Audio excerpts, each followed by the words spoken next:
Anyway. Good morning. My name's Marie Stenner, and I'm alcoholic.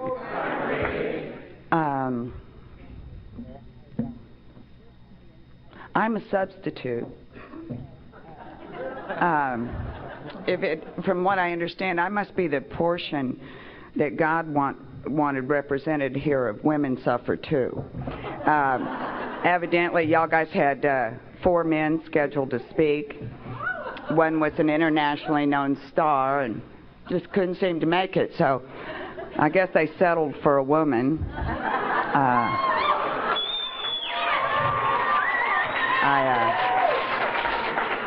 I noticed there are some here, though. This side of the table's kind of heavy on them. And I only say that to you. Contrary to popular opinion in Alcoholics Anonymous, I'm very, very fortunate. I also think, every conference, I was in San Antonio, Texas last weekend, and the different places I travel around the country, every conference has its own flavor, and each experience is that moment in time that can't be repeated, where it just seems like the God of the universe, the same way he did with Carl Jung and Dr. Silkworth and Bob and Bill, and brought these people from all over the world to a magical moment in time. That's the way I feel about conferences, is that people come from all over, people that didn't plan to come, and speakers that cancel, and speakers that show up, and this one that didn't, and all of those things to that magical moment in time for God's purpose. And it's always amazing to me. It's always amazing to me. Especially this weekend, I thought, there must be some really sick people in Oxnard. Because for a committee to have found 4 speakers that are all acquainted with paper shoes is amazing. Now, if you're new, or you have a tendency to be a high bottom. For those of you who don't know, paper shoes, and actually Wayne informed me, God bless him, that they've gone kind of high-tech in mental institutions. Originally, when I was there, and I always considered it a success when I was on the streets that I had hit a mental institution, because I usually did time. And so a mental institution was a step up from the penitentiary. It was a goal I aspired to.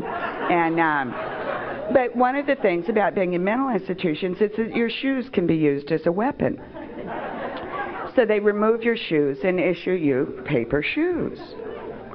And Wayne told me they've come out with foam, sponge rubber ones now. That's very impressive. And but there are very few conferences these days you go to that there's 4 people acquainted with it. So I thought, God must know there's some sick drunks in Oxnard, because he brought us from everywhere, And I want to thank you for having me. If you're new in Alcoholics Anonymous, I would like to tell you that I am probably the least likely person in all of Alcoholics Anonymous to be a speaker. Many people in Alcoholics Anonymous become very disappointed with me when they meet me personally, because I'm shy by nature. Groups of people are still painful for me. I am a one drunk talking to another kind of gal, but I do it because somebody did it for me. And with each conference, I always knew, I heard a lady say once, and I believe it, that I don't participate to this degree that I do in Alcoholics Anonymous because I'm well. It's that my God knows how ill I am, so he keeps me completely and totally immersed in this thing. And each time I go to a conference, the illusion is that I would go and share something and that type of thing. And the truth is, I always look for my miracle, because I know that my God knows Marie Stenner. And I am thick. There's just no doubt about it. I'm thick. I have problems. I'm not right. I'm just not right. And sometimes the way I pray in the morning is I always tell God, this is Marie. Because I just don't want him to forget. Because, he might give you know, he might think it's Carol or something, and maybe doesn't have to get through as hard. And God knows this is Marie, and I tell him, God, you know how thick I am, and I'm really sorry that I just have to keep doing this, but if you could just come to me in a way that even I can see, you know. And the sickest I ever got in AA was when I thought I had to help God do his job.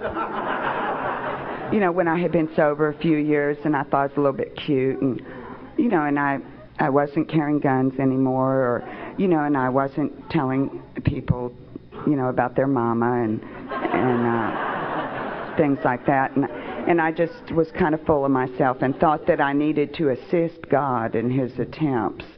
And I got very sick. I really got very sick. And but to tell you that I'm probably the least likely person, and every conference I go to, I come away with more than what I went there with. And I'm not going to look on this side of the room because what happened to me yesterday was beyond, it was a wonderful gift. Those of you who missed the H&I meeting, I encourage you to get the tape of it. It was a profound experience for me to see Greg and to see Donnell. People I have sponsored, actually Linda that stood up with 17 years is the first woman I ever sponsored in Alcoholics Anonymous. Jason drove up. I had people, and I've told them where I came from, but the truth is I can stand up here all day long and tell you where I came from, and you will never know. You will never know the miracle that God has wrought in my life. But there is one man here who does know, and that man's Donnell. Don got me my first job in AA. Actually, he told a lie. I'd never been anything but a burglar and a whore, and I didn't know how to work. And Don had this friend who had a business, and he was looking for a receptionist. And Don said, "Oh, you need a receptionist? Have I got a gal for you?" And he came and told me that I had this job, and I said, "Well, Don, I've never worked in an office, and I didn't have any clothes." And, you know, Don just kind of acts like, you know how AAs do, that live in the miracle of Alcoholics Anonymous? They just don't listen to you. No matter how much you tell them, I can't do this, they know AA can. And so I said, I've never worked in an office. I didn't have a car. I mean, I still was wanted by the police. I had 17 felonies I had jumped bail on. And this fool had told his friend, you need a receptionist? Have I got one for you? And I said, I can't go there, Don. And he said, all you have to do is be willing. Just show up. I mean, this fool, you know, took me to the Goodwill and got me some clothes. My sponsor got up in the morning and drove me to work. He taught me how to catch a bus. You know, that line in the text, Alcoholics Anonymous, that talks about that feeling of uselessness and self-pity will disappear. I am one of those people, if I don't serve any purpose in AA anymore, it's to show that low-bottom drunks can recover too. I wish nobody to go to the lengths that I did. But I didn't have a clue, kind of what Greg was talking about yesterday. I didn't have a clue about life. I mean, I could tell you how to sharpen a size 26.5-inch disposable diabetic needle on a match striker cover so that you could repeatedly use it, or how to clean a needle with a light bulb filter, but I couldn't tell you how to catch a bus. I had never lived in this world, and Don taught me how to catch a bus. Don showed up at the Nest, and that's where I got sober, in the San Fernando Valley. That's where I was rendered sober, and you know, Don was always looking for somebody going on these H&I panels, and he came up to me and said, "You want to be of service?" And I was newly sober, and I was just very pathetic. And they didn't have as many guidelines for H&I back then, and I told him yes. And he told me about this panel, and he told me to meet him there Wednesday. Well, I was wanted by the police. And, well, I didn't tell anybody in AA because I was afraid they wouldn't help me, you know, that they would, like, tell me go away, you know, or think that I was using them or something. I just didn't, and I knew this was this guy is like a nice AA guy. He's not a criminal or anything, you know, he's just like a, you know, those nice AAs, like, he had a wife and, you know, and children, like, you know, a nice alcoholic guy.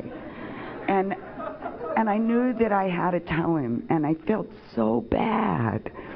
And so I prayed for the courage, and I went up to him before the meeting at the Nest, and well, I told him I had these legal difficulties. You don't understand. This took me all the courage in the world. And he said, oh, don't worry about a thing, kid. A lot of people come to AA with traffic warrants and DWIs, and you willing to take care of that? I said, yes, sir. And he said, I'm taking you with me anyway. And I just died because it wasn't traffic warrants. So I knew I had to go and tell him after the meeting what it was. And I was just dying. I was only a few months sober. So I went over and I told him, well, it's a little more than traffic warrants. And he said, what is it? Well, I think I just told a couple. I didn't go the whole day. I just couldn't. And he looked at me and he said, and he didn't miss a beat. He said, you willing to take care of those when the time comes? I told him, yes. He said, then I'm taking you anyway. And he took me into Tehachapi State Penitentiary under an assumed name.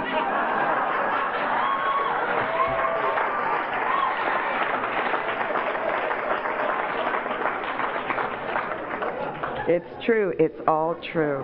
But you'll never know what this man did for me because he believed in the program of Alcoholics Anonymous. I also want to say this to you. The thing that I remember most about Donnell, I was only 23 years old when I got sober. And back then, that was very young. And I remember the woman that was to become my sponsor had said to me, Marie, you're a pretty girl. And that's a shame, because pretty girls don't have to develop character, not even in Alcoholics Anonymous. She said, doors will be open to you, they will call on you, things will happen. And she said, unfortunately, sobriety is a character-building proposition, and you're the one that's going to die. And she walked away. And I knew what she had told me was the truth. And what most impressed me about Donnell is that Donnell had a wife and children, and Donnell did not try to go to bed with me. Now, that may mean absolutely nothing to you, but I had made my living on my back. They told me if I got sober, I didn't have to live like that anymore. And the fact that a good person, the fact that somebody in AA was what they represented themselves to be. And I remember the first time he opened my car door. And I stood and cursed him. I told him, you know, well, it's what I told him was, and I think I called him a punk and told him I didn't need anybody to open my car door. And he looked at me and he said, you are a sober member of Alcoholics Anonymous, which means you are a lady.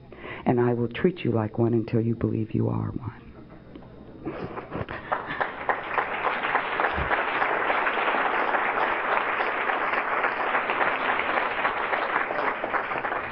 And more than anything, I hope Don is proud, because it's all true.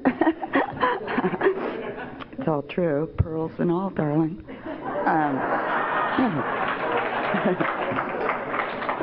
Now then, I'm here to tell you a little bit about what I used to be like and what happened, and I've already obviously told you I was kind of pathetic, right? And I was born in Georgia and raised in Oklahoma. I spent last weekend with 6 guys from Tulsa, too. I just love them. However, being born in the South and raised in Oklahoma didn't quite fit Marie Stinner's character. There were some values that I was taught when I was a child, and I'll just briefly tell you a couple of them because we're so blessed in Alcoholics Anonymous, if you're new, that we have a 4th step inventory. And the purpose of that inventory is to look back in our lives. It gives us an opportunity to look back in our lives and see when we have made decisions based on self. And what that means, according to our book, is that at some point in my life, I made a decision either when I was frightened, resentful, or full of remorse. I made a decision which later placed me in a position to be hurt. And our fourth step affords me an opportunity to go back and examine those decisions that Marie Stenner made when she was either frightened, full of remorse, or angry, that placed me in a position to be hurt for the next 20, 30 years. And I made decisions there in the South. Anyone who's from the South knows women are basically for breeding. And I was, at least in my family, I mean, I have 3 brothers, and I was sent to Cotillion, and I was sent a lot of places. I mean, by the time I was 5 years of age, I could eat a whole formal dinner with white gloves on with my fork never touching the plate. Now, it doesn't really equip you for life, but these were things to be aspired to. And I was taught things about sex, like if a man, people in California don't get this quite as quick, but people from Oklahoma and the South get it like that. Everything I did in life, it was so that I could grow up and get a man and be someone. I mean, that was basically what the goal was. And I was taught things about sex, like if a man could go to a library and check out a library book, he'd have no reason to buy it. It takes people in California a minute. But now, having been checked out at a very young age, I was absolutely sure that no one was ever going to buy me, which proved not to be true. I made a lot of money later on in the streets of Los Angeles. But there were some events, and I brought up the story Women Suffer Too in the book because it's very, very important to me. I understand that it was a revelation to Dr. Bob and Bill, who refer to, and then Dr. Bob and the Good Old Timers, as uses the word, this is not my opinion, you can read the book, actually it makes it a little more interesting, little tidbit, that they refer to women as nymphomaniacs, in quotation marks, and they were concerned about their participation in AA, that surely they would ruin the moral fiber of the men here. You can read it for yourself, I did not make it up. So, the fact that women suffer too was an amazing thing in that day and age. If I could explain anything, everything I am, everything I ever hope to be, is a direct result of Alcoholics Anonymous and the people here. Everything. The way I dress, the way I carry myself, the way I talk, the way I think, the way I pray, the way I parent my son, the way I live in my community, everything is a direct result of Alcoholics Anonymous. I did not have a life before I came here. They gave me one here. I found my moral code in the 12 by 12 because I didn't have morals. I was many years sober before I developed enough character to get defects of character. I began to drink very young. And as we know, teenagers, the development of character often comes during preteens, teens, early 20s. I was drunk. My character was not developed. I developed my character in Alcoholics Anonymous. I remember going to my sponsor. I wanted to make an attempt because I so wanted to belong to AA, and I so wanted this. And I heard people talking about the fourth step, and you know, the biggest mistake some of us can make is to listen to people in meetings, because they would tell me it's in the book, and then they would talk, and then I'd go read the book, but it said something different than what they were saying. So I wanted to do this fourth-step thing, and I heard people say, oh, just pick up a pen, just do this, and so I wrote this thing, and which I realize now was kind of a written first step. I mean, you know, I didn't know, and I took it to my sponsor, and she looked at this, and she said, baby, what is this? And I said, Cheryl, that's this is my fourth step. And she said, oh, honey, why don't you go back to the third step? And I said, well, Cheryl, when am I going to write a fearless and thorough moral inventory? And she looked at me and she said, when you get some morals, baby, and not until. And I was so relieved because I thought I was supposed to have them. And I didn't get him till I came here because my characterological development was interrupted. You know, when I was at this conference last weekend in San Antonio, God bless this little boy's heart, I just loved him. He's 17 years old, 40 days sober.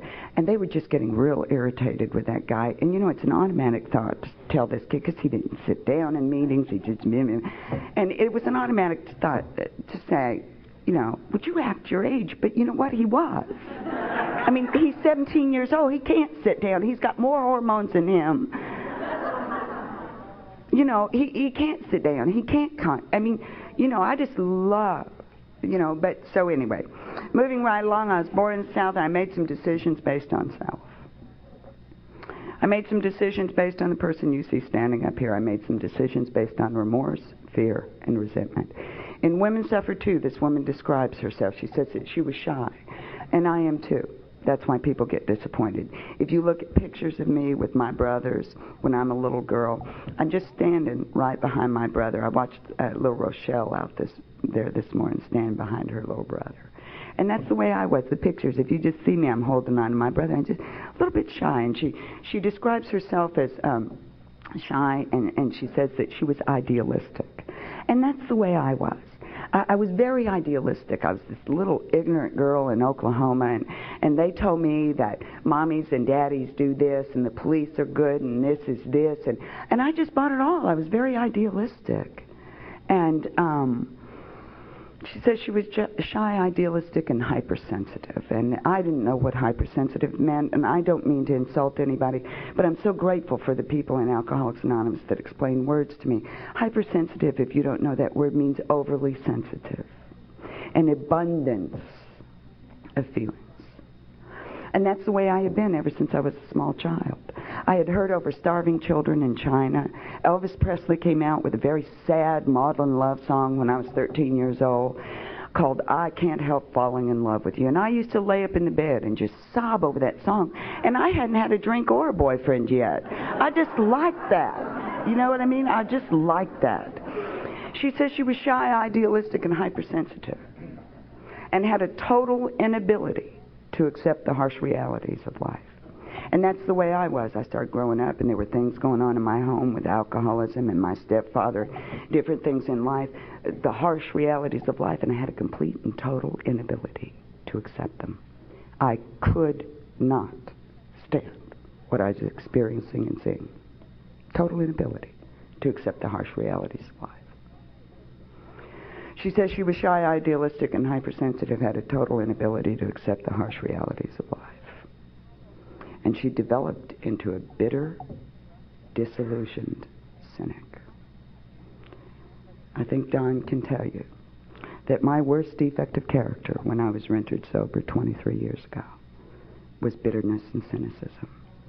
I was a 23-year-old, used up, bitter, hateful person who saw human beings as basically crap, that you had to beat them before they got you, except maybe for a few people like my granny that believed in Jesus, but they were just stupid, you know? That nothing good ever had happened and nothing good ever was going to happen. And it was way beyond the self-pity that I experienced sober. This had gone all the way into bitterness and cynicism. I had no dreams. It's very interesting to me when people talk about their dreams. I didn't even know what color I liked. I didn't know what foods I liked.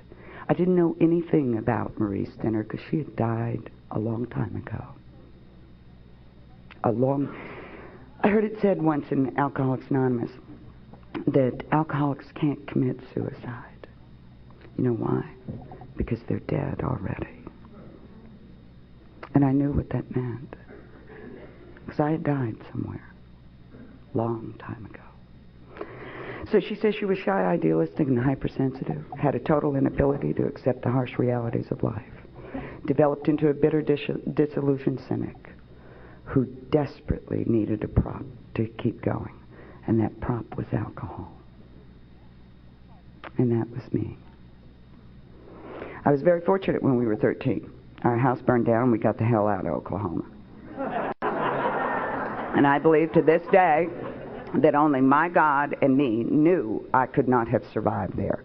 Because I was taught, I didn't have blonde hair, I didn't wear pink lipstick, somehow I just couldn't find a man to sit next to and go, I just wasn't demure, it was the greatest thing that ever happened to me. We ended up in California, and I'm telling you, we were in Burbank, and they had whole cities of stuff out here that we didn't even talk about back home.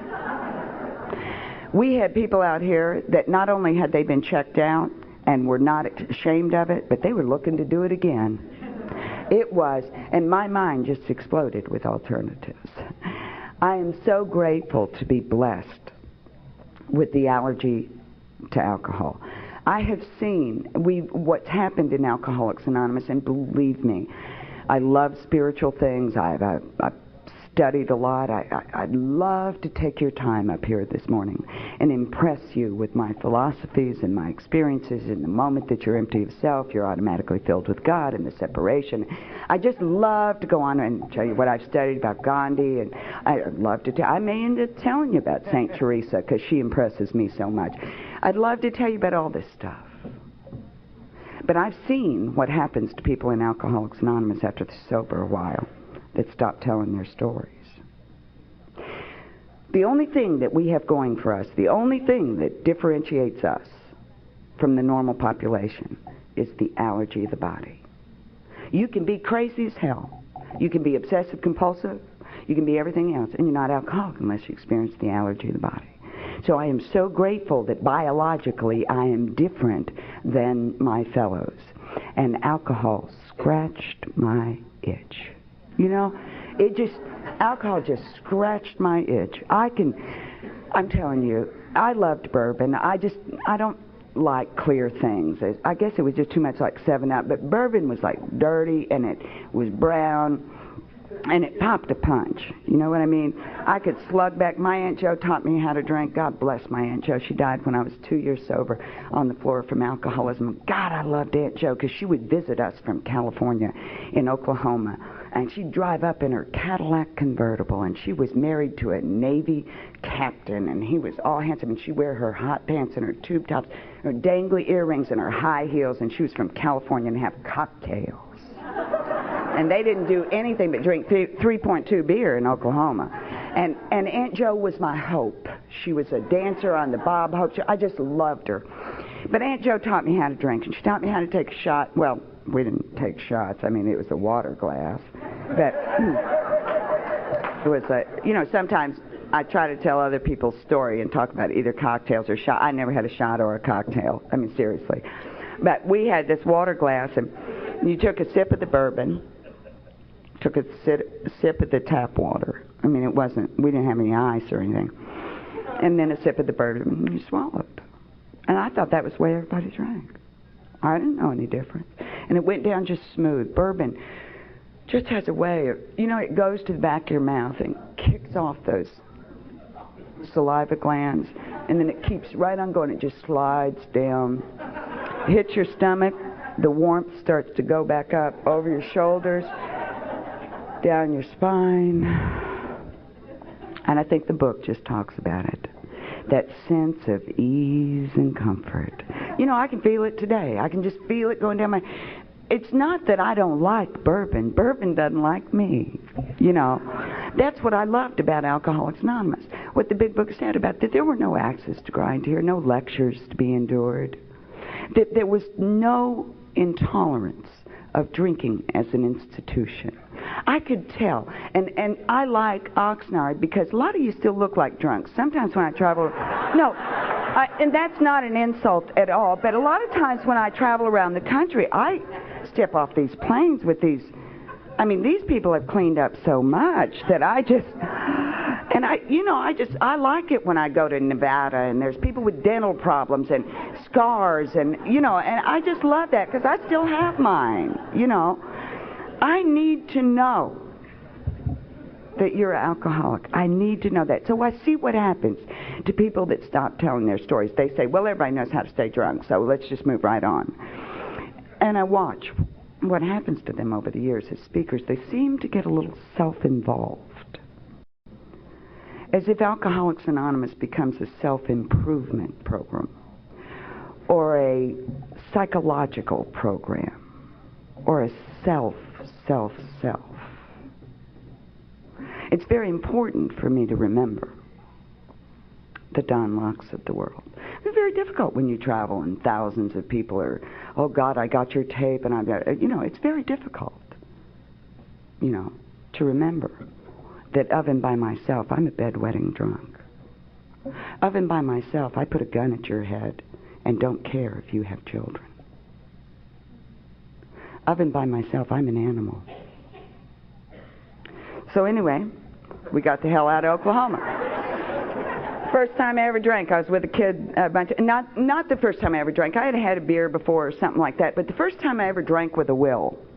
And what I mean by that is the first time I ever drank knowing that I had a secret in my pocket. That it was going to be all right. That the magic had happened. I was with a group of kids at a lover's lane type deal, and they were all kissing and hugging, and I had given up on that stuff a long time ago. Knew nobody would ever have me. And I had gotten a hold of a bottle of sloe gin and a warm quart of Coors beer. Like you're all high-class drunks.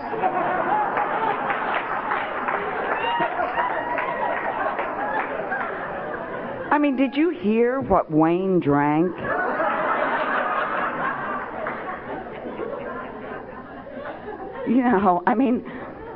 I thought that was impressive for a 14-year-old. It was a bottle and it was mine, And I told these kids that I was going to go over the edge of the cliff and watch the lights. And I took that bottle of sloe gin and that warm quart of Coors, went over the edge of that cliff and drank the bottle of sloe gin and chased it with that warm quart of Coors. And that's the way I drank and used other drugs for the next 9 years. Period. All by myself. I made 2 decisions based on self at that point in my life. That number 1, if I could just stay loaded till I died and never love anybody, everything would be all right. Because if you're alcoholic like I'm alcoholic, you know that loving hurts too much. I spent 10 years of my life totally dedicated to being void of any human emotion. Those were my goals in life. Because I did not want to be hurt. My drinking career is very simple. I mean, it's very monotonous. It's kind of like Greg's. I was on the streets for a minute. I was locked up for 6 months. I was on the street for a minute. In fact, my alma mater, I've always heard people talk about AA, going to their high school reunions and all of that. And at last I get to come to Oxnard. I graduated in Ventura School for Girls,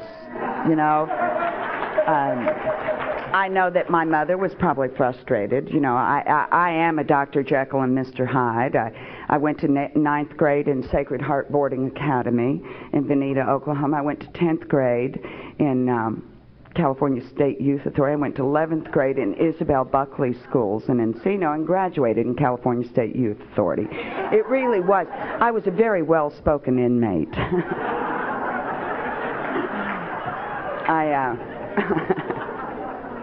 Just couldn't seem to stay sober,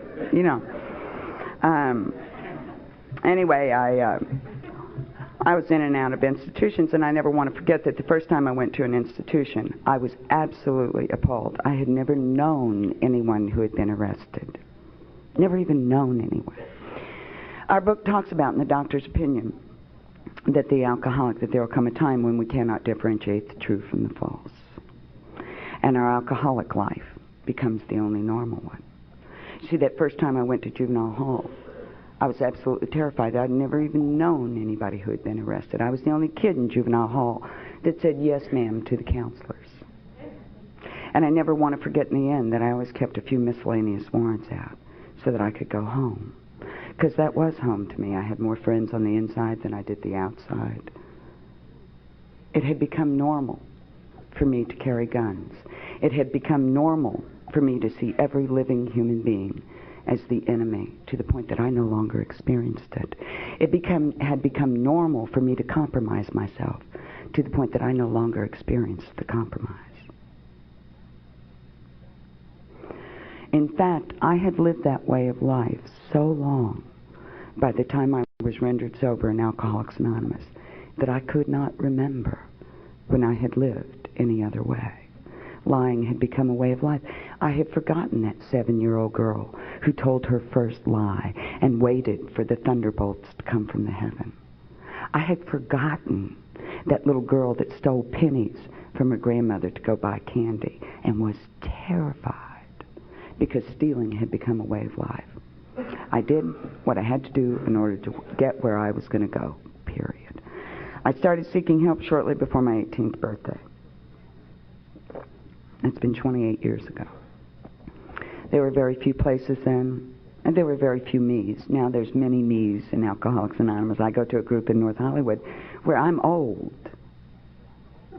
I am absolutely old. I'm 46 years old, and there's nobody within 25 years of my age. And I almost died the first time it happened when some young kid got up there and leaned his hand over and said, "Older women like Marie." Now, I had always been the youngest. Jerry and I were the youngest people in our group. I mean, this was very strange. It's wonderful, though. My sponsor, Alabama Carruthers, told me that every age has its compensation. She told me that when I was over 55, that I would be able to wear a wide-brimmed hat with tennis shoes in the middle of the afternoon and no one would notice. And I've loved being over 45 because people have begun to say, "Yes, ma'am." They've begun to open doors, and I let them. I just love it, you know. And anyway, I started seeking help, and I attended my first Alcoholics Anonymous meetings, and I wasn't to get it then. And that began a journey for me that lasted in and out of Alcoholics Anonymous, that lasted 5 years. And I'll tell you something, it's a terrible thing to be a loser amongst losers. And it was, you know, when I first started going in and out of AA, people would get up and walk clear across the room just to tell me how sick I was. And then they even quit doing that. It was like, oh well, here she is again. Every group has one. You know, that one that just can't stay sober and it drives the members crazy because they're required to be compassionate.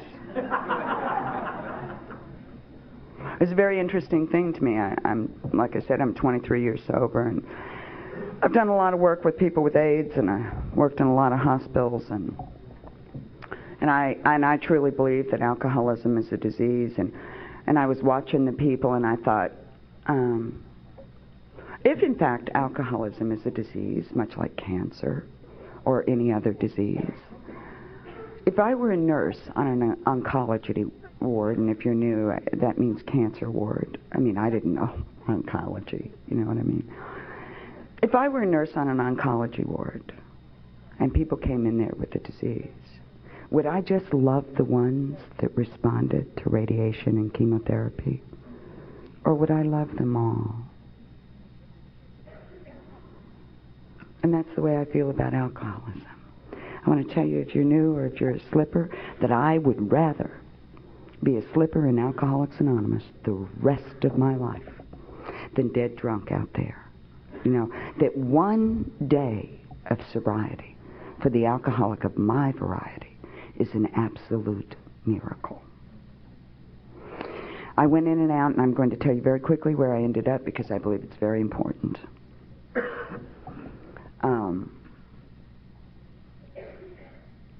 You know, when I was new and I sat there in the mess of my life, and people would talk about the AA bums, and they would ridicule, and I would sit there and I would just die, because I knew I was one of those. I knew I was a parasite.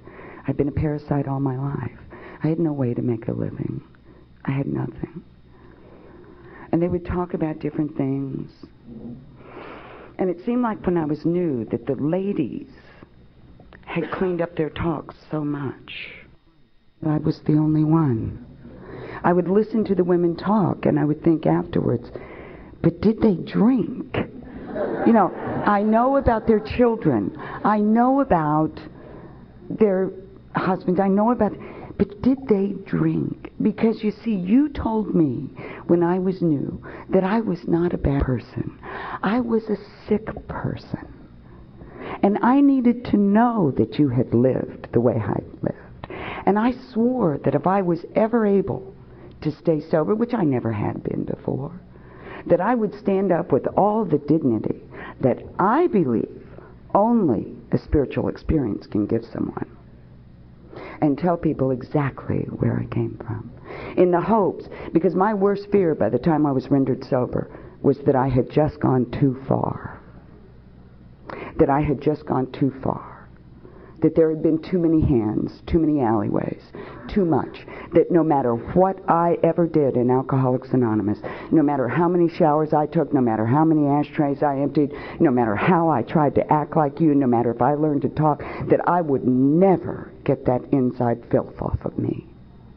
That I would never, and I swore that I would tell, just in case there was one guy, one gal, somewhere, sitting in the meetings, trying to pull it off, being with the good people, hoping that they don't find out. Where I ended up, quite simply, was I ended up a very cheap $10 whore, walking the streets of Hollywood, in an absolute state of shock. I had ended up like that. Because you have to understand, other women end up like that. Women less bright, less pretty. And besides, I was going to stop. I had been to AA. I knew. What was sad was I wasn't living that way because I wanted to. I was living that way because I genuinely believed I could not have this. I never blamed AA for me not being able to stay sober. I knew it was me. There was this one old guy in our group, Joe, that walked up to me one time and said, "You know, little lady, you're your problem." And I thought, no kidding. You know, I was 10 years sober before I was well enough to blame other people. I had always known I was the problem. I did not know what to do about it. I am one of those very fortunate drunks that did it till the wheels rolled off. There's a line in the text, Alcoholics Anonymous, that talks about that the man will reach a point where he cannot envision life with or without alcohol, and refers to it as the jumping off place, and says he'll wish for the end. I absolutely could not drink anymore. It wasn't that I didn't want to. Drinking gave me up. But I knew that I couldn't stay sober. And I started trying to kill myself. You're looking at somebody that's been dead on arrival 3 times. You know, it's very interesting to me when people try to get you to take credit for your sobriety and they say things like, well, you had the willingness, Marie. Yeah, well, who put the willingness there? I am telling you that my will was to drink and die. I did not know enough about life to even desire it. And it was explained to me when I was new that the word desire, this may be a lie. You know, they tell me lots of lies in AA. Don L. will lie to anybody to keep him coming back, and I know it because I've seen him do it.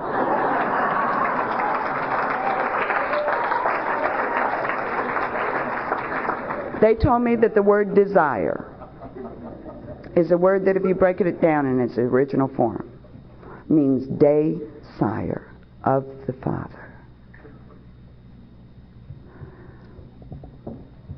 And I began to have a desire. I got down on my knees and I said what for me was the first naked prayer that I'd ever said in my life. I didn't know a lot about God because I promised God when I was 13 that I absolutely could not keep. I didn't know that. I was a child. So I never went back to God again because I had broken my promise. I got down on my knees because I wasn't able to die. And I went to this God that I did not understand. Except my granny had told me that God could see and hear everything he was thinking, so you didn't play games with God. Imagine my relief when I walked into the owl nest and they had a sign on the wall that said, "Don't play games with God, he can't lose." And in case you're new, there's another old saying in Alcoholics Anonymous. I hope you don't consider this in bad taste. The people at my group came to me in a way I could understand. They said, Marie, Alcoholics Anonymous is $1 million education. You either take it willingly or get it crammed up your ass, a nickel at a time. And I was so tired And my rear end was so sore. And that's my experience. But I went to God that I did not understand. I said, look, God, I've done everything I know to do. I've been in private therapy. I've been in group. I'm a psychiatrist's dream. Even today. I mean, I've had more diagnoses even sober than, you know, I love that part of the book where it says that many people respond to this that don't respond to traditional therapy. You're looking at one.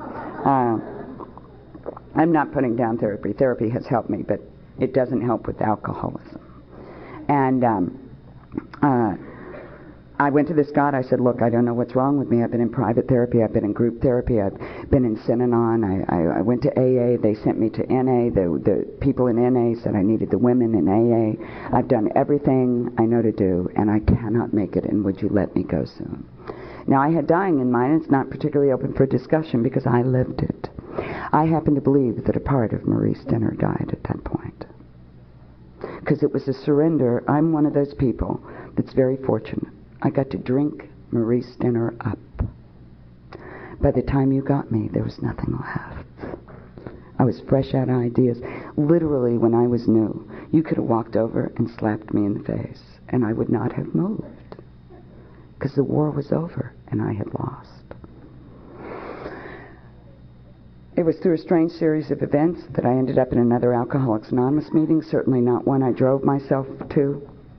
Certainly not one I called for help to. Certainly an Alcoholics Anonymous member, unsolicited by any human power, showed up at my grandmother's, where I was, and asked me to go to an AA meeting. And I was too tired to say no. I was just too tired to say no. I knew it wouldn't work. And they took me to the Allen-est in the San Fernando Valley, because that's what they did with people like me back then. You know, there was this place, nobody wanted us in their group, so they would say, go to the Allen-est. That's where they have people like you over there. And they call it the sickest of the sick, and I'll be forever grateful those people were as sick as they were. Because they were just sick enough to believe that the power laid out in the 12 steps of this program could take that pathetic little 23-year-old girl and create a miracle in her life. You see, if they'd been a little bit weller, they might have said, you were a what? You did what? Oh, no, you go on over there. See, they were just sick enough. The way you got me 23 years ago, this side of my face was black from a beating, another one I don't remember. I was wearing a rib brace. Don said it yesterday, I no longer owned a pair of shoes because my friends had ripped me off when I was in the hospital. I had 17 felonies in the courts that I had jumped bail on. I no longer had a place to live. I had no toothbrush. I had nothing. I oftentimes wondered for years why I had to go that far. It's just the way it was. I had to burn me out. There I was at the Allen-est, and they placed the text, Alcoholics Anonymous, in my hands. And I, to this day, don't know if it's just that they didn't want to be bothered with me or what, but they gave me the text, Alcoholics Anonymous, and they told me that if I could find myself within the confines of that book, that I too could recover. Jerry, who's here today, walked up to me, and my name used to be Murray, not because I was butch or anything, but I just ran with guys, and that. She walked up to me and said, you know, Murray, you can't stay sober. God, I was so relieved somebody knew. Because ever since I came to AA, they told me I could stay sober. And I couldn't. She looked at me and she said, you're going to have to find a God of your very own that'll keep you sober no matter what. Get down on your knees in the morning and ask God to keep you sober and thank Him at night. The most important thing about that conversation is that she turned around and walked away.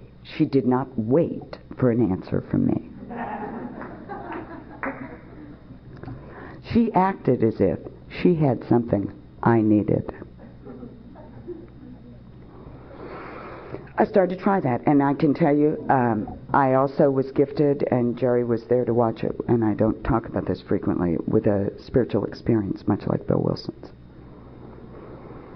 And I never talked about that in AA till, we don't realize when we're making jokes how we can offend someone. And I was in Honolulu, and I was speaking at the convention. I was the Sunday morning speaker, and I was 5 years sober, and the Saturday night banquet speaker was making fun of people that said they'd had spiritual experiences. He said he knew a guy once who God had come to see him, and he didn't want to go where that guy was in the nut ward, and just making fun. And I thought, oh my God, what if there's a newcomer here that has had the gift of one of those spiritual experiences where there is no separation? Oh my God, they're going to be ashamed. They're going to think maybe they were crazy and it didn't happen. And it was the next morning that I stood up and told about my experience. Now, I also want to tell those of you, I've tried in the last 23 years to get God to come back and see me. I've said, oh God, I've been very good, and that hasn't worked. And I've had other times that I just thought it was so painful, would he just come back and see me another time? And, you know, and it hasn't worked. Seems like God goes where he wants to go when he wants to go there. And I'll be forever grateful that it came at the time I did. Because, you know, if I had worked the steps, if I had been praying, if I had been doing anything, I would have thought for a moment that I had something to do with that. And I've oftentimes thought, why was I gifted with that? The reason is that only God and I knew to what degree I believed there was no recovery for me in Alcoholics Anonymous, that I had done all I could do, and it was not available. Anyway, I started getting down on my knees in the morning, asking God to keep me sober, thanking him at night. And I remember those first attempts at prayer. It was very awkward. I mean, truthfully, seriously, how does an old whore pray? I mean, you know what I mean? I understand how nice people pray and everything, but it wasn't like God and I hung out a lot. And they passed me around. There weren't 12-step houses, so they passed me around to people's couches and stuff. And I remember getting on my knees those first attempts at prayers, and, you know, and I would try and pray, and I would say, God. Then I would try, God. And then I'd try the silent one, and you know, I don't know how to pray. And I remember when I would say God, it was like this big room, and it would go, God, God, God. And I just felt so stupid. My skin, this was just the lamest thing I'd ever done in my life. And truthfully, I didn't get it. God doesn't keep you sober. We don't take the first drink. That's the way we stay sober. You know, I had that puzzle for 16 years till I was in Philadelphia one day, and Charlie Ha-Ha, great AA member, I love those people with those names. Charlie Ha-Ha, taxi driver, great guy, Hunter, said, you know, God keeps me sober, AA keeps me asking. And I thought, that's right. God keeps me sober, but if I don't go to AA, I forget to ask him. So I got down on my knees, and I was given a grace, the day sire of the Father. God quenches himself. I was told when I was new in AA that when God speaks, God listens.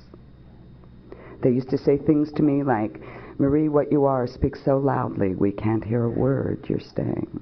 And, you know, I was reading the big book this morning. In fact, that's why I was late. I couldn't seem to get out of it. And it talks about that indescribable thing. That indescribable something in the eyes of the man. The uncanny understanding. And that's what these people had for me. They seemed to know about me more than I did. They didn't ask me questions. They seemed to know about me. I remember my sponsor saying to me, Marie, I care more about your life than I do your approval. I met a group of people that were willing to risk my wrath to save my life. That's a great love in Alcoholics Anonymous. They loved me with a love of correction. And it was phenomenal, but they were never mean. I persisted in those attempts at prayer. I believe I was given a grace. And I don't know when it happened. I have no idea when it happened. But at some point, as I began to get on my knees in these rooms, the rooms were no longer empty. There wasn't an echo. It was warm in the room when I said my prayers. And I knew for the first time in my life there was something there listening to me. And I would wait till I got in bed at night, and I would just cry a river that I was sober in AA. that maybe this time the miracle was going to happen. You know, I don't know if I got sober in January, February, or March. We didn't pay attention, because if I'd known I was going to stay sober, I would have paid attention, but I never had before. And the days started to pass, and they started to mount up, and I became a student at the text Alcoholics Anonymous, and I found things in there, like burn the idea in the consciousness of every man that he can get well, regardless of anyone. The only conditions are that he trust in God and clean house. That meant that no matter what those people in AA said about me, no matter what my mother said about me, no matter what I said about me, that I could recover if I learned to trust in God and clean house. I couldn't believe, I remember when I was 6 months sober, I didn't know about conventions or anything. I wasn't like one of the, I didn't add to anybody's party, let's put it that way. I was very fortunate. I drank long enough and hard enough to drink up the social members of AA. And what was left were a few very dedicated people that believed in the miracle of this program. And I went to the Nest, and I just went to meetings, and I became involved in H&I and went about the business of living, and somewhere it dawned on me that if this God could keep me sober, he could do anything. And I found things in the big book that said things like, we turn to the God of light. It talked about the power that lies outside of synthetic knowledge that pulls alcoholics back from the gates of death. You know, they told me that Alcoholics Anonymous was the language of the heart, that it went beyond mental illness and would touch our soul, and that we get well from the inside out. I'll never forget, I told you my worst fear was that I had just gone too far, that I was too dirty. And I remember very seldom, only a few people got to take me out of my home group. Don was one of them. And we ended up at a speaker's meeting, and the handsomest man you ever saw. He had white hair with high cheekbones. He had Indian blood in him, and he used to wear a gold ring with a ruby that had been his father's. And this night he had on kind of a mustard-colored suit. He was so handsome, and it was almost like something glowed around him when he talked. And he stood up, and he talked about Alcoholics Anonymous, the steps of Alcoholics Anonymous being an inside shower. And therein lied my great promise, that if I could get well from the inside out. And I'm here to tell you, if you're new, that I am probably cleaner on the inside than I am on the outside. That's what our book says. We are reborn here, that no matter how far down the scale we have gone, all of those things, and I couldn't imagine. I became a very small member of AA, picking up my cups and my ashtrays and going to H&I and trying to learn how to talk and not curse people out. My sponsor told me, do something nice for somebody today, Marie, keep your mouth shut. Those were my first attempts. She knew she could not tell me, be nice, because I didn't know how. I was like an animal. And so she just told me that we started from where I was, okay? And I want to tell you a little bit about my first birthday. And at last the day had arrived. I was sober. And I went to this meeting in the bottom of a basement that had tables there, and I walked in, Jerry was there. On one of those tables were completely covered with gifts and cards and flowers. And you see, I had never been the kind of person that people give flowers to. That happened to the good people, the ladies with blonde hair and pink lipstick, not people like me. And I walked down there that night, and I sat down, and midway through the meeting, it dawned on me, oh my God, it's my birthday. I'm going to have to say something. And I thought, oh my God, what am I going to say? I'm so sick. I don't have a job. I don't have a car. I don't have a boyfriend. I mean, I watched everybody in AA get well quicker than me, and I thought, what am I going to say? And it was another whisper. Those whispers that I am given, those thoughts not my own, I believe that the Big Book refers to as the great reality. the intuitive thought, the occasional inspiration that gradually becomes a working part of the mind. The thought came to me that no matter how sick I knew, I was still wanted by the police. The thought came to me that no matter how sick I knew I was, that I had been gifted with 365 days, freedom from the bottle, and that no matter how sick I knew I was, there were new girls out there sitting on the edge of their chair, just like I had been all year, and that no matter how sick I knew I was, to them I was well, and they would give their right arm to have what I had. And I stood up to blow my candle out, and I'm sure Jerry remembers this. I began to sob and could not blow my candle out because it was the first time in my life that I had ever been an example of anything good. That because of you, because of a power that I did not understand, and truthfully, since you guys are going to love this, since I began to sponsor priests in AA, it's kind of a Mary Magdalene type of deal. And one of them, Bill, always tells me, because especially the first time they wanted me to do a day of reflection for the alcoholic priests, where I went and did a big book study for the priest, I was talk about a whore in church. I was a little nervous. And I thought, why me, God?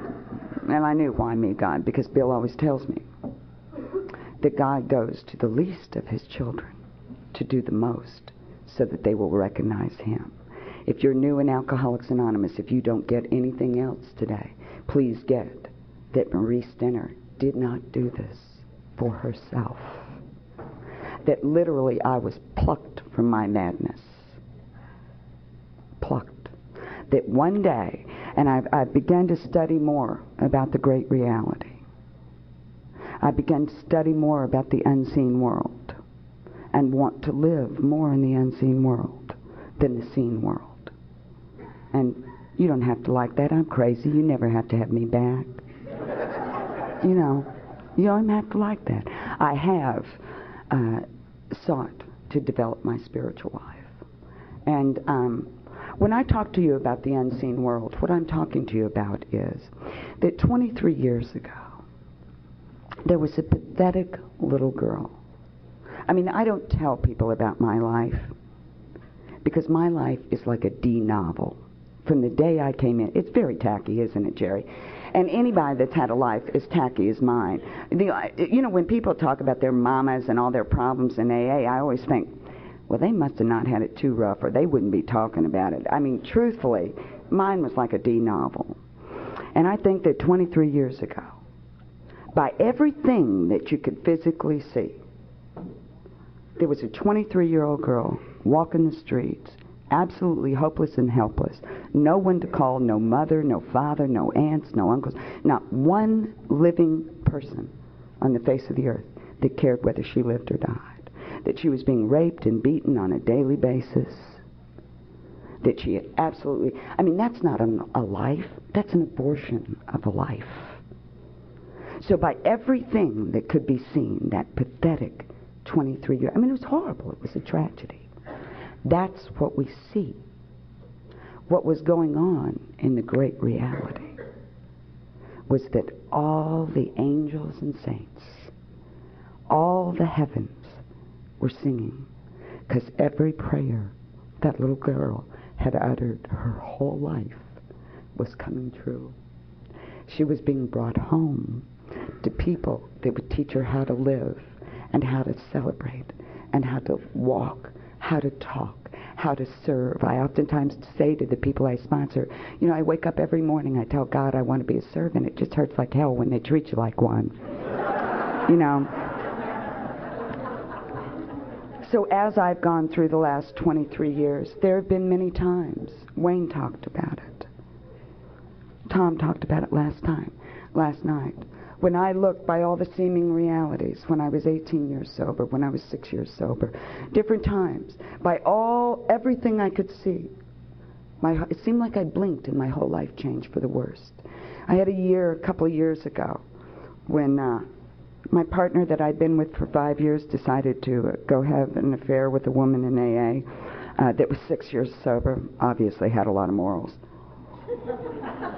I was speaking at a convention doing God's work. Came home and my whole life had changed. I lost my home.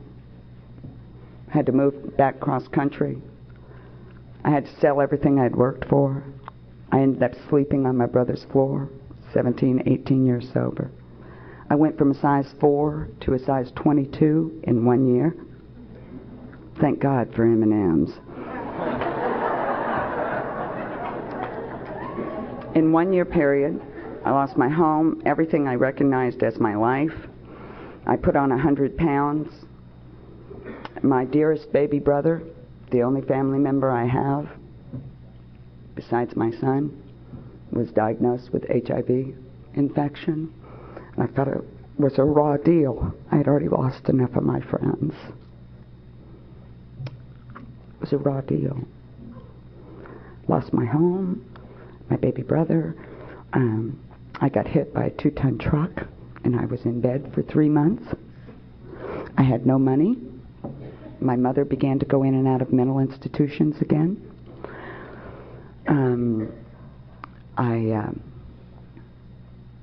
And most of all, my dear, dear sponsor, Alabama, called me and told me she was going to the hospital and that they were going to find more than they thought they were, and would I please come home and take care of her. And I was able to take care of my sponsor till she drew her last breath and love her maybe the way a mother or daughter would have loved someone. And then the best thing that happened all year was when I took my cake in front of 500 people. I had a stroke on the stage and they had to come and take me away.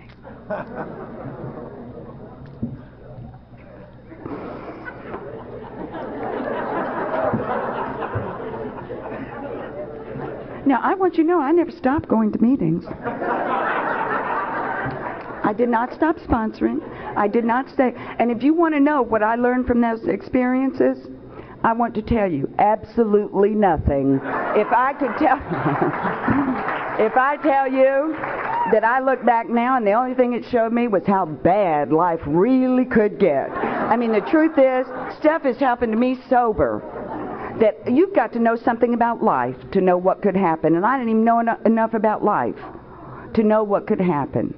You know, I reached a point I couldn't even talk in AA because I could not in good conscience tell any newcomer, keep coming back. I couldn't.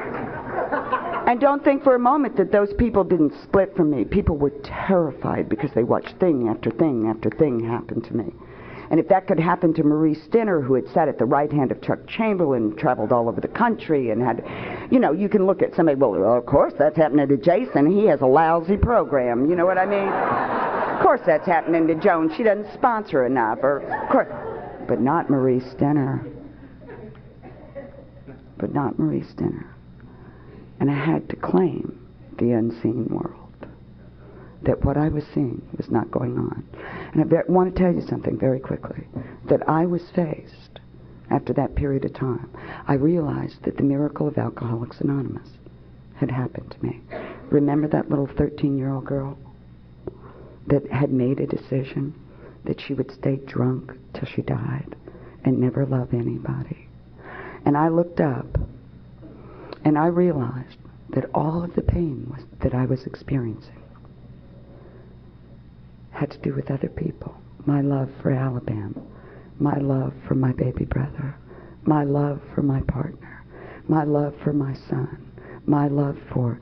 And I was faced with that decision again. I was faced with that decision again. That I would either love or begin my turning point out of Alcoholics Anonymous. And I had to start all over with no conditions on sobriety. And I want you to know that I want to love. Because you know what? Hating hurts too much. There is no reward for being loving in Alcoholics Anonymous. If you're looking for gold stars, some days you get them, and some days you don't.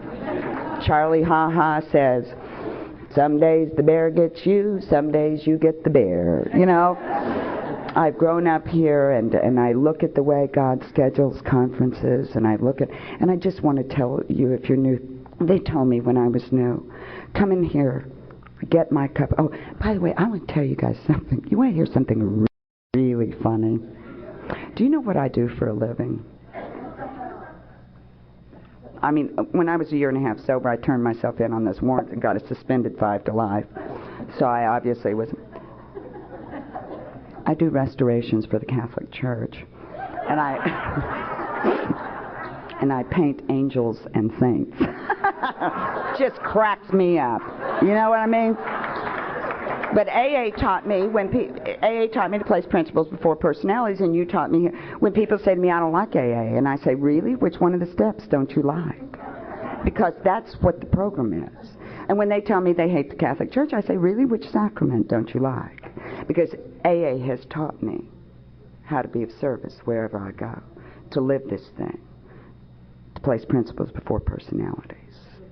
Anyway, when I was new, they told me to come in here and get my cup of coffee and take my chair and to never let anybody take it from me, most of all me.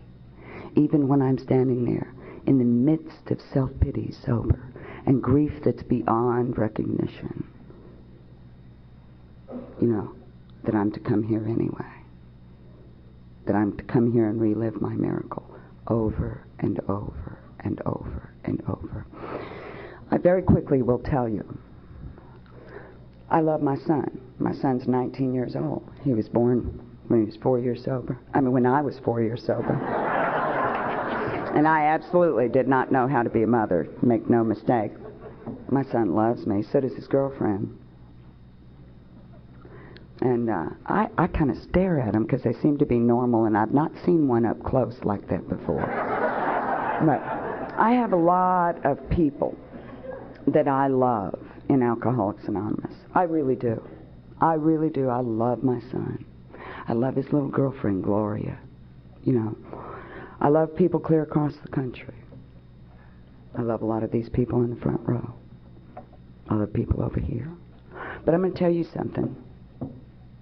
23 years ago, when I died my death out there, walking the streets, nobody was with me.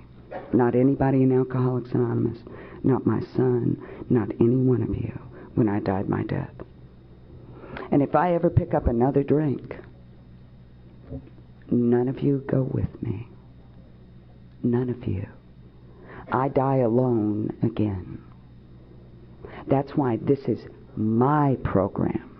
This is my book. This is my meeting. It's nice all of you could come because I can't stay sober by myself. And I hope that that's what happens to you in Alcoholics Anonymous, that you grab a hold of the brass ring and you go for all it has to offer. All that it has to offer. I'm not near so concerned about the last 23 as I am the next 23. When I was 17 years sober, I had to quit being 17 years sober. I had to become sober today. Today's the day we don't drink. This moment. When I get up in the morning, and this is the end of it, this is the way I pray. Get up every morning, get on my knees, and I open my hands as if I'm going to receive the gift. I say, God, this is Marie. Because again, I don't want him giving, you know. God, this is Marie. And I am powerless over alcohol. Now, what that means to me is that somewhere, sometime, it's going to be the bottle in me. And no matter what I've learned in meetings, no matter what I've learned intellectually, no matter what I've done, someday, somewhere, sometime, it's going to be the bottle in me, and the bottle's going to win. Unless I get some power in between me and that thought of a drink. So I say, God, this is Marie, and I am powerless. I have no power over alcohol. And I don't know how to live. I really don't. So I'm asking you, Father, this day for spiritual brain surgery. There's something wrong with my brain. It doesn't work right. I think I know things I don't know, and I know things that aren't true. I just make them up. It just doesn't work right. So I ask God for spiritual brain surgery. And I envision a divorce in my thinking. A divorce, a split. Asking that it be divorced from self-pity, because the longer I'm sober, the more self-pity I have, because I expect more. Fear and selfishness. Say, God, I offer myself to Thee, to build with me and do with me as Thou wilt. Relieve me, and I change the word there. It normally says relieve me of the bondage of self. I ask to be relieved of the slavery of self. Somehow slave is more real to me. And I can tell you that I am a slave to Maurice Dinner's fears, resentments, and remorse. I cannot free myself from them. I cannot wish them away any more than I could alcohol. God, I offer myself to Thee, to build with me and do with me as Thou wilt. Relieve me of the slavery of self, that I may better do Thy will. Take away all of my difficulties. The victory over them might bear witness to those I would help with Thy way of life, Thy power. May I do Thy will always. And Father, would You turn my eyeballs outward to what You would have me be. Get up off the floor and go about the business of living. Not drink, show up in San Antonio, show up in Oxnard, show up at my home group, and take what comes. And it's a wonderful world to live in when the unseen becomes more a part of the seen. Thank you for having me.